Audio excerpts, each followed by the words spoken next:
تامخوا دستی ده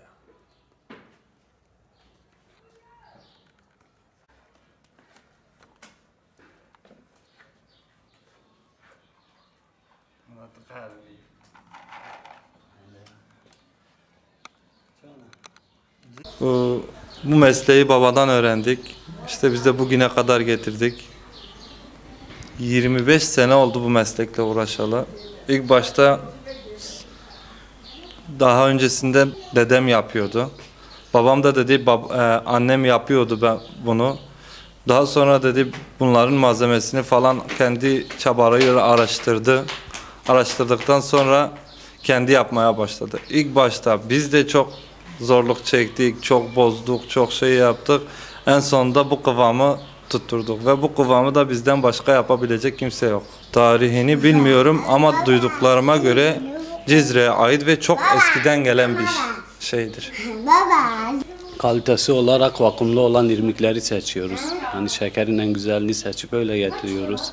Unu olsun her bir şeyine böyle titizlikle sahip çıkmaya çalışıyoruz. Yani bunu Cizre olarak, yani Cizreliler olarak yapmayı biliyorsak bu da babamızın sayesindedir. Onun sayesinde bu mesleği öğrendik. Yani kardeşimin de dediği gibi.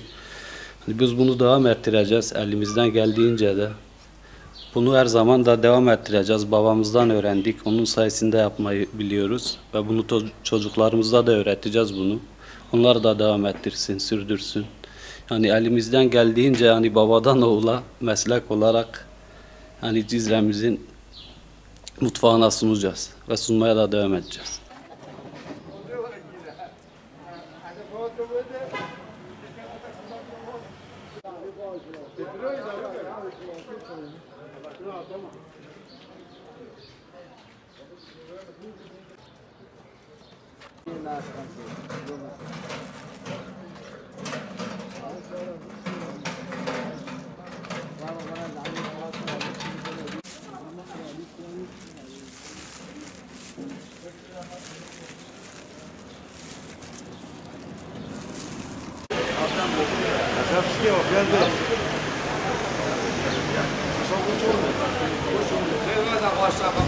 Kaçtı? 10 lira. Tamam. Evet. Hayırlı Ramazanlar diliyorum. Helva içince olduk Trabzon'dan. Lezzeti çok güzel. Tavsiye ederim yani. Ben de böyle tadına bakmak istedim işte. Bildiğim için tadını akşamda yiyeceğim tekrar. Jberku Ramazan ama henek tişte veke guti jberku urf adet me cezirede luzine hana u ampe pe defatran u hem khire u hem ce berçibina ansana digre gerçekten amca gelik memnunun. İrmik helvası bizim yöresel bir tatlımızdır. Bu kaç seneden beri bu devam etmektedir.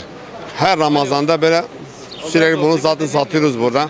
Her ay için, her günde var bizde. Zaten Ramazan'da senede bir irmik helvası, bu bizim yöresel bir tatlımızdır. İrmik helvası Kürtçesi'de lüzine biz diyoruz buna. Lüzine. Tadı hoştur, güzeldir. O yüzden bir yöresel bir tatlıdır. Sürekli vatandaş bunu kastediyor. Gelen bunu dışarıdan gelen var vatandaş. İşte zaten sürekli bunu al ve yiyip yani tadını beğendiği için gelip tavsiye ediyorlar. Dışarıdan isteyen var, İstanbul'dan, Ankara'dan isteyen siparişleri var zaten. Bayağı da Antep gibi, Mersin gibi, İstanbul gibi illerden bizden isteyen bir sürü bu irmik helvası bizden istiyorlar. Zaten onlara da gönderiyoruz Ramazan ayında. Ramazan ayı olmasa da bazen onlara da gönderiyoruz zaten. İstanbul, Almanya'da hatta soran var bu neyin nesidir? İrmik helvası. Lüzine yani. Biz lüzine diyoruz buna. Av lüzine göt zire ya. Ongo de Ramazan millet به افطار خاپر روزینه وقت که یا رسال کیوت زیره یا شیرینی کیوت زیره یا امریکا استانبول اینطوره دیگه درات خوزنه یا نشغنی زیره دردینو چه به لوزینه یعنی انگار به رمضان اولی سر لوزینه حساب زیره ده یعنی نو دنگ شیرینی هنه ملت به افطار خاپر